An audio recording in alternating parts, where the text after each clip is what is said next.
অতএব শুক্রবার রমাদান দিন শেষ হয়ে গেছে। বাংলাদেশ জামাতে ইসলামী একটা কোটি ঠকানো হয়। বাংলাদেশ জামাতে ইসলামী দেশ পরিচালনা করতে জানে না, এটা যারা বলে তারা মূর্খের স্বর্গে বসবাস করছে। আমরা বাংলাদেশ না, আমাদের কাছে যে অস্ত্র আছে এই অস্ত্র দিয়ে আমরা গোটা বিশ্বকে চালাতে পারবো ইনশাআল্লাহ। আমরা চাই তোমাদের কি আইডিওলজি, তোমাদের আদর্শ কি, তোমরা কি বলতে চাও। তোমরা আমাদের পোস্টার ছিঁড়ছ, আমরা সহ্য করেছি।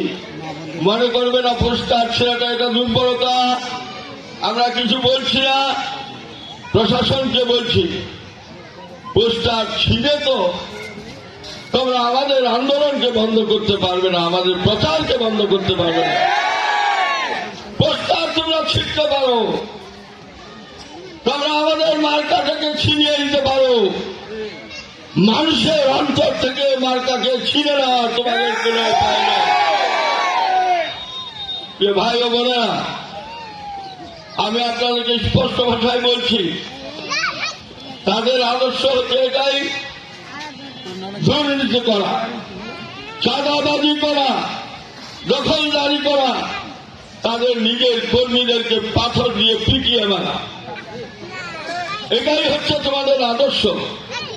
আর আমাদের পরে মা বোনদের পরে চোখ লাগিয়ে তোমরা ভোট দিবে আসা তোমরা ভুলে যাও।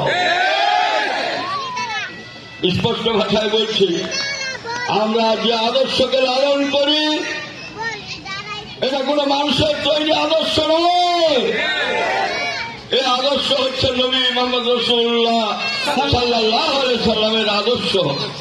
তোমরা দেখেছ ঢাকায় বহু সমাবেশ হয়েছে, লক্ষ লক্ষ মানুষের ঢল নেমেছে, কিন্তু একটি গন্ডগোল পর্যন্ত হয় না।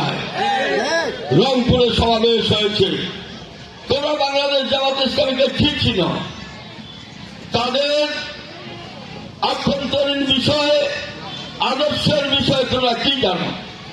অতএব আমি বলি, যারা তোমরা এই সমস্ত করছো, যারা বলছো যদি কেউ ভোট সন্তানে যায় তাহলে সেখান থেকে সে ঘুরে আসতে পারবে না, কেন্দ্রীয় নেতা বলতেছে এই কথা। আমি বলি, কোন ভার্সিটিতে লেখাপড়া করছিলেন? জামাতে ইসলামের ভার্সিটিতে ভর্তি হতে হবে, রাজনীতি শিখতে হবে, তারপরে মানুষের কাছে রাজনীতির জাহাজ নিয়ে যেতে হবে।